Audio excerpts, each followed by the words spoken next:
You are about to learn one of the biggest secrets in the history of the world. It's a secret that has huge effects for everyone who lives on this planet.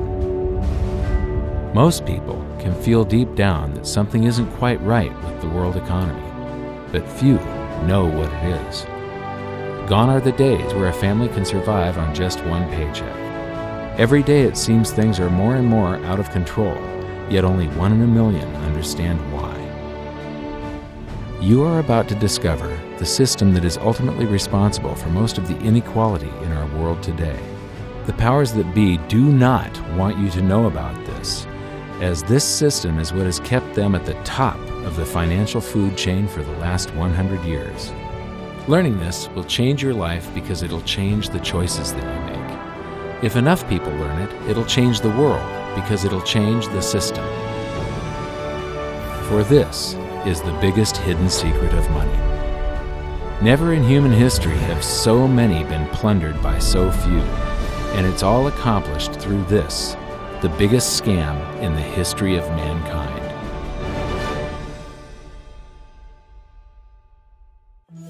They say that money doesn't grow on trees, but the truth is that the modern banking system creates currency far faster than trees can grow.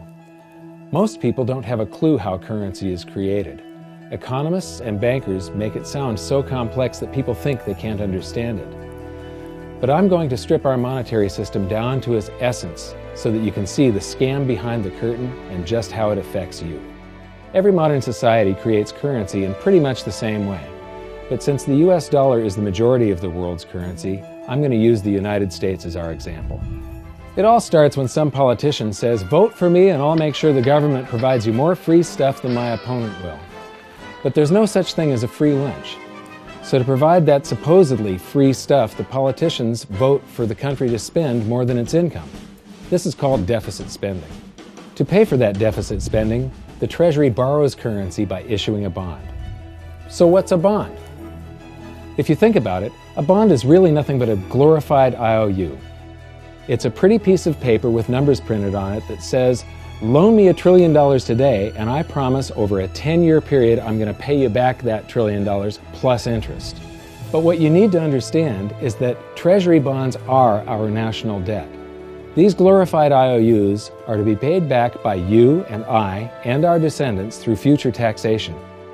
Therefore, when the government issues a bond, it steals prosperity out of the future so that it can spend it today.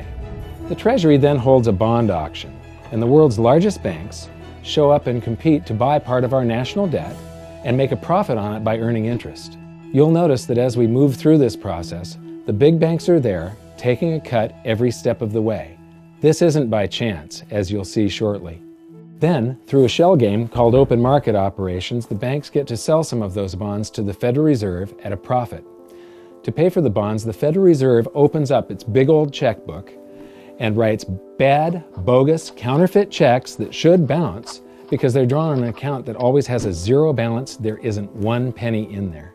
To quote from the Boston Federal Reserve, "When you or I write a check, there must be sufficient funds in our account to cover that check. But when the Federal Reserve writes a check, there is no bank deposit on which that check is drawn.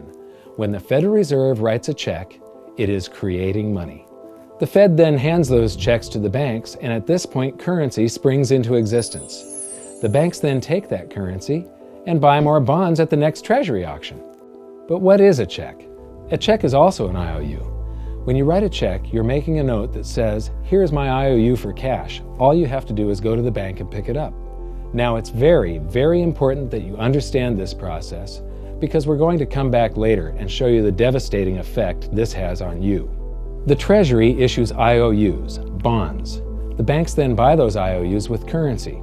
The Federal Reserve then writes IOUs, checks, and hands them to the banks in exchange for the Treasury's IOUs, the bonds. And currency is created. So what's really happening is the Federal Reserve and the Treasury are just swapping IOUs, using the banks as middlemen, and abracadabra, presto, currency magically springs into existence. This process repeats and repeats over and over again, enriching the banks and indebting the public by raising the national debt. The end result is that there's a buildup of bonds at the Federal Reserve and currency at the Treasury. This process is also where all paper currency comes from. The Federal Reserve and the government mistakenly call it base money because they didn't watch episode 1 of this series and they don't know the difference between money and currency. But I will correctly refer to it as base currency because it is not money. It is currency, and as we've learned, there is a big difference. Money has to be a store of value and maintain its purchasing power over long periods of time. We learned in episode 1 that earlier in our history, our paper currency was just a claim check. It was a representation for real money of intrinsic value, the gold and silver that was held on deposit at the Treasury. You could walk into any bank and slap your currency, like say a $20 bill, on the counter and redeem it for real money, a $20 gold piece. But now, this base currency that's piling up back here is really nothing but a receipt or a claim check on an IOU, that bond. So it's really nothing but a supply of numbers. The Treasury then deposits the newly created currency into the various branches of the government, and the politicians say, "Hey, thanks for that." And the government does some deficit spending on public works, social programs, and war. The government employees, contractors, and soldiers then deposit their pay in the banks. Now, this may come as a shock to you, but when you deposit your currency with the bank, you're not actually depositing it into an account to be safely held in trust for you. Instead, you're actually loaning the bank your currency, and within certain legal limits, they can do with it pretty much anything they please. This includes gambling in the stock market and loaning it out, at a profit, of course. Now this is where the machine of currency creation really gets cranking, because this is where something called fractional reserve lending comes into play. Fractional reserve lending is exactly what it says. The banks are allowed to reserve only a fraction of your deposit and loan the rest out. Although reserve ratios may vary, I'm going to use a 10% reserve ratio as our example. If you deposit $100 in your account, the bank can legally take $90 of it and loan it out without telling you. The bank must hold $10 of your deposit in reserve just in case you want some of it. These reserves are called vault cash. But why does your bank account still say you have $100 if the bank has stolen $90 of it? Because the bank left IOUs it created, called bank credit, in its place. Now I know this sounds crazy, but here it is in black and white from the Fed. Commercial banks create checkbook money when they grant a loan simply by adding new deposit dollars in accounts on their books in exchange for a borrower's IOU. These are nothing but numbers that the banks type into their computers. And even though these bank credit IOU numbers are very different from base currency numbers, because they only exist in computers, they are still currency. So now there is $190 in existence. Now the reason people take out loans from the banks is to buy something. They're going to buy a house or a car or something like that. So the borrower takes the $90 that the bank loaned to him from your account and he pays the seller of the item. But then the seller deposits that currency into his account and his bank loans out 90% of that and leaves bank credit numbers in its place. So now there's $271 in existence. This process repeats and repeats until under a 10% reserve ratio, an initial deposit of just $100 can create up to $1,000 of bank credit, all backed by $100 of vault cash, just 10%. But as I said, reserve ratios vary wildly. On some deposits, it's 10%, on others, it's 3%, and on some forms of deposits, reserve requirements are 0. The result is that the expansion of the currency supply by the banks is far greater than even this example would lead you to believe. So once again, when currency is deposited in the banks get to lend it out, and then it gets redeposited and relent, redeposited and relent, redeposited and relent over and over again, creating bank credit all the way. This is where the vast majority of our currency supply comes from. In fact, 92 to 96% of all currency in existence is created not by the government, but here in the banking system. Now, massive amounts of currency spewing into society may at first sound like a fun idea. That is, until you remember one of the most important hidden secrets of money from episode 1, that the prices of everyday goods and services act as a sponge on an expanding currency supply. The more currency we have, the more prices rise. This is where inflation comes from. The true definition of inflation is an expansion of the currency supply.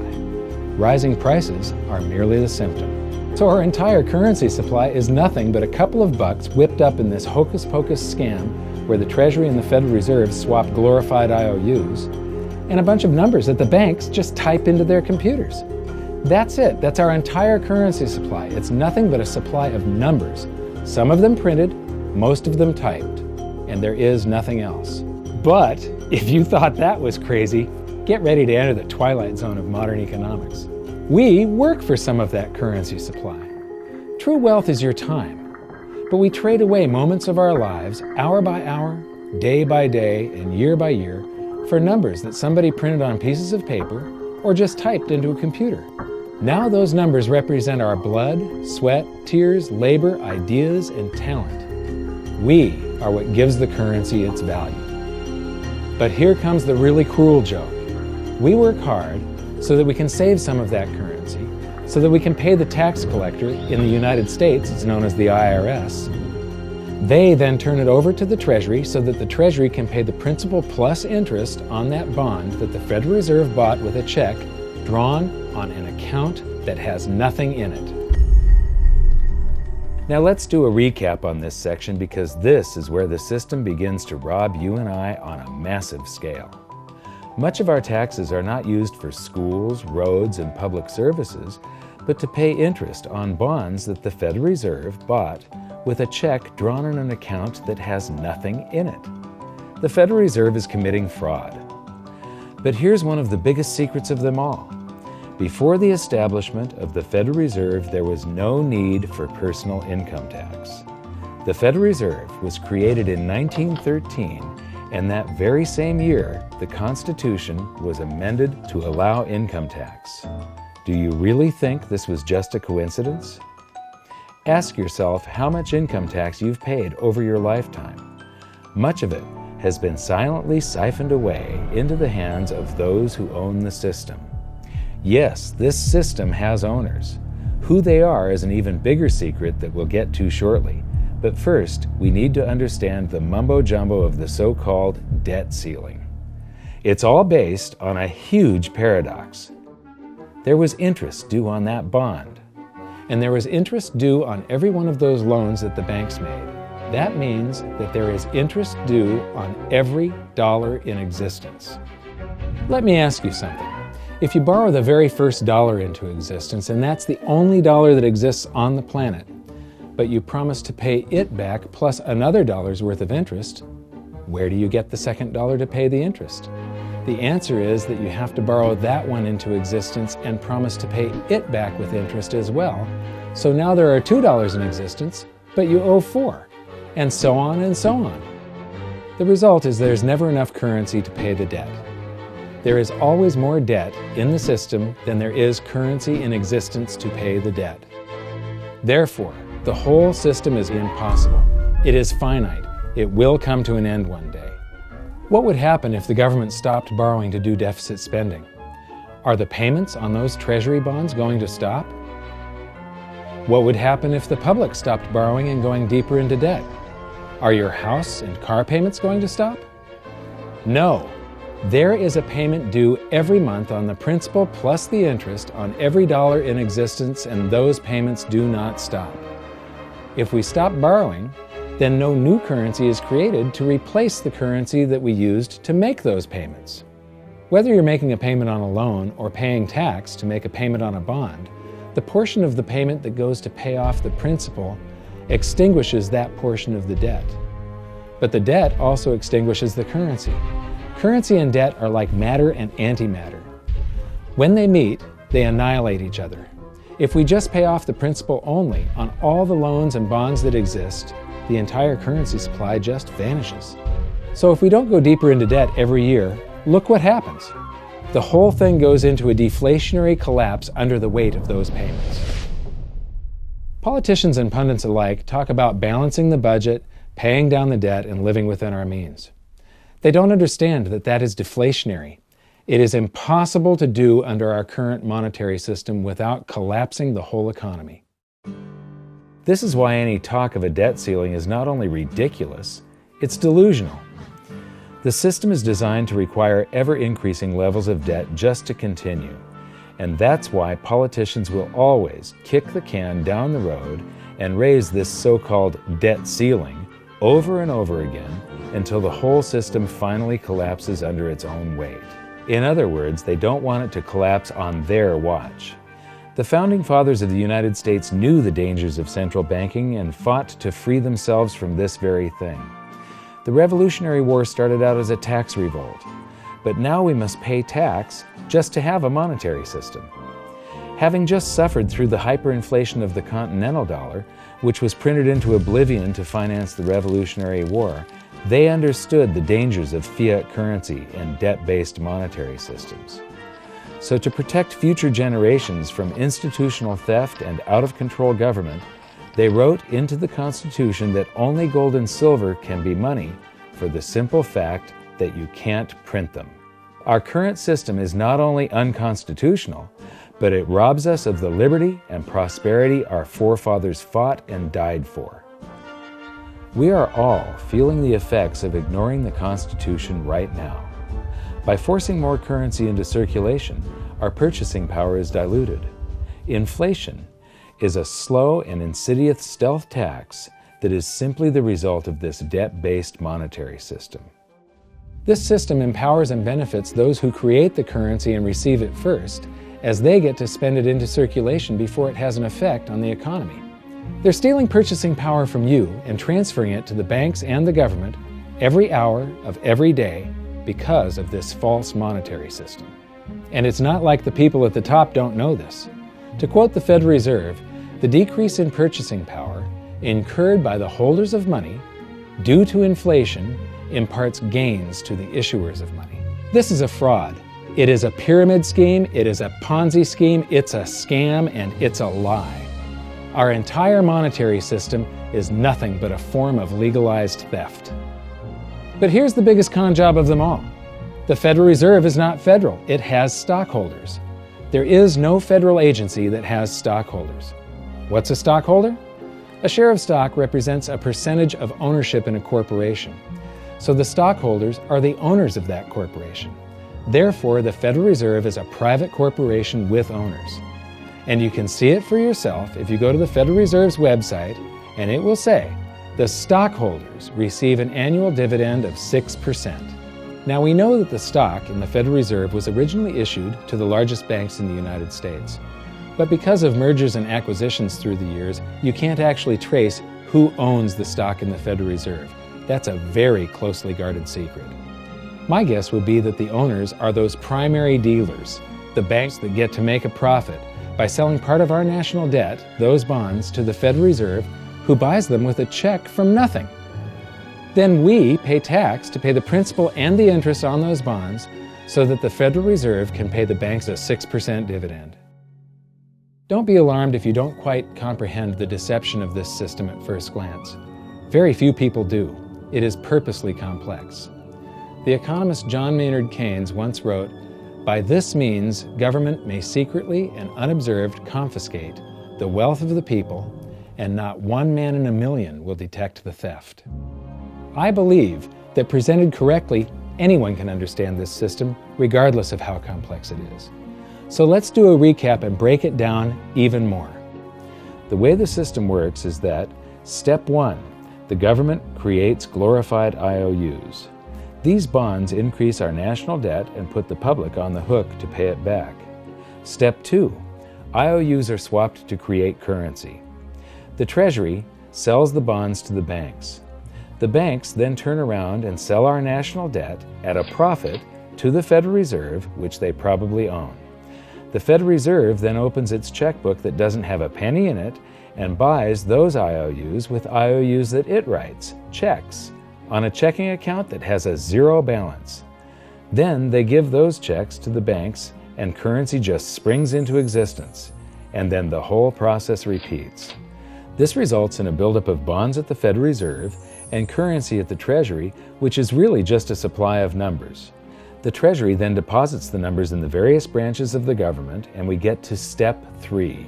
The government spends the numbers on promises, public works, social programs, and war. Then the government employees, contractors, and soldiers deposit their pay into the banks, and we get to step 4, where the banks multiply the numbers by magically inventing more IOUs through fractional reserve lending, where they steal a portion of everyone's deposit and lend it out. That currency gets redeposited, and then a portion is stolen again, and the process repeats over and over, magnifying the currency supply exponentially. Then we work for some of those numbers, which brings us to step 5, where our numbers are taxed. We pay tax to the IRS, who then turns our numbers over to the Treasury, so the Treasury can pay the principal plus the interest on bonds that were purchased by the Federal Reserve with a check from nothing. Then we get to step 6, the debt ceiling delusion. The system is designed to require ever-increasing levels of debt and will eventually collapse under its own weight because politicians always kick the can down the road. They don't want it to collapse on their watch. And finally, step 7, the secret owners take their cut. The world's largest banks own the Federal Reserve. Those banks make a profit selling our national debt to the Fed. They make a profit when the Fed pays them interest on the reserves held at the Fed, and the Fed pays them a 6% dividend on their ownership of the Fed. This system is fundamentally evil. It funnels wealth from the working population to the government and the banking sector. It is the cause of the artificial booms and busts of modern economies, and it causes great disparity of wealth between the rich and the working class. And it is only possible because we no longer use real money, we use currency. But worst of all, it is a form of enslavement. Bond is the root word of bondage. Whenever a government issues a bond, it is a promise to make us pay tax in the future. Nobody asked you if you wanted to pay tax today for the prosperity we all enjoyed in the last century. Nobody is asking our children if they want to work hard in the future to pay for the prosperity we're enjoying now. George Washington once wrote to James Madison, "No generation has the right to contract debts greater than can be paid off during the course of its own existence." By stealing prosperity from tomorrow so we can spend it today, we enslave ourselves and future generations. Now this all sounds pretty bad, but there is great hope, for you are the greatest threat to this false monetary system. This system relies on the public being ignorant of its workings. Please share this knowledge with everyone you know, because an informed public that fully understands the system can build a better future for generations to come. And now I leave you with this quote, widely attributed to a former director of the Bank of England. The modern banking system manufactures money out of nothing. The process is perhaps the most astounding piece of sleight of hand that was ever invented. Banking was conceived in inequity and born in sin. Bankers own the earth. Take it away from them, but leave them the power to create money and control credit, and with the flick of a pen, they will create enough money to buy it back again. But if you want to continue as the slaves of bankers and pay the cost of your own slavery, let them continue to create money and to control credit. This is the Federal Reserve in Washington, D.C. It's located on Constitution Street, and that is just as much of a joke as the New York Fed being located on Liberty Street. Both of them are unconstitutional, both of them limit our liberty, and they transfer wealth away from us every second of every day to the Federal Reserve, to the government, and to the banking sector. You are now among the 1 in a million who can detect the theft of your prosperity. So the big question is, what can you do about it? 1. Watch this video until you can describe and teach it to others. Those who understand this system can make preparations for its unavoidable collapse and protect themselves. History shows that those who don't will probably be wiped out. 2. Share this video with everyone, especially those you care about. All it takes is a mouse click or two to get this message in front of millions. Post this video on Facebook, tweet it, email it to loved ones. Please share it wherever you can. 3. Join the conversation. The current world monetary system is based on a 300-year-old design meant to enrich a few at the expense of the many. There must be a better way. At hiddensecretsofmoney.com, we've created an open-source platform for the design and development of a new world monetary system. We're calling on every economist, every student, every college, every bright mind, and anyone who cares to join the discussion. In educating ourselves and each other, we can prevent the further loss of our freedoms and maybe, just maybe, win some of them back.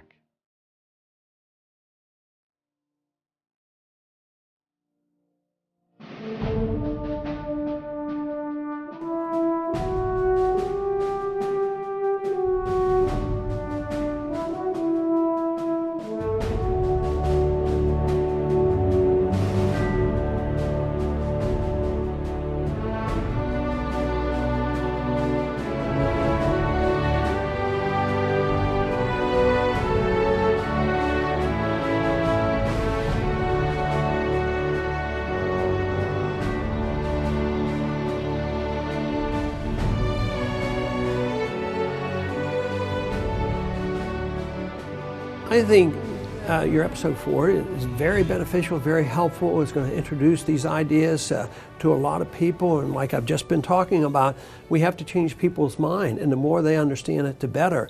And I think we're at this point now where more people in the last several years, 4 or 5 years, have thought about the Fed than they ever have in the previous 95 years. So I think an explanation and diagrams to show it is very helpful, because quite frankly, they're not going to get it in their grade school. They're not going to get it in their high schools. They're not going to get it in college unless they're in a very rare circumstance to understand how this works. You know, for years before I got involved in really studying gold and some of the things I write and talk about today, I was a monetary economist for decades. You know, in your video, you talk about the primary dealers. I was chief counsel and chief credit officer, one of the largest primary dealers for 10 years. So I had an inside seat on the Treasury market and have the privilege of working with several former vice chairmen of the Board of Governors, Manley Johnson and David Mullins, going back to the 80s and the 90s. So I'm very immersed in what you were talking about, and I thought it was extremely accurate, extremely clear. I didn't think you were stretching on any points. It was really like something out of a PhD course, except that it was very easy to understand. I think it's accessible. I think we're seeing a little bit of a revolution in communications in the following sense. You know, as you point out, the Fed was created in 1913. Well, in 1913, there was no web, there was no YouTube, no Twitter. There was really no one to kind of stand up and oppose the Fed or call them out, if you will, or really get into a discussion that everyday Americans could follow. That's not true now with social media and everything else. You can reach out to millions and tens of millions of people and tell them what's going on. I think you've done that. You've done it successfully. I applaud it. I think this is a great video. I look forward to seeing it again. I know millions of people will enjoy it. Well, as we know, the Federal Reserve believes it can create money out of thin air, not realize money is supposed to represent real products and services. And what people don't realize is when the Fed does that, in effect, as Keynes pointed out, it's a form of taxation. It's a form of confiscation.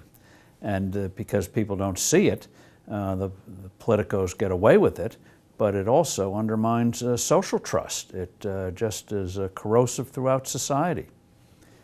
We're going to have a lot of turmoil in the coming years, but it's going to be the kind of turmoil that leads to positive things.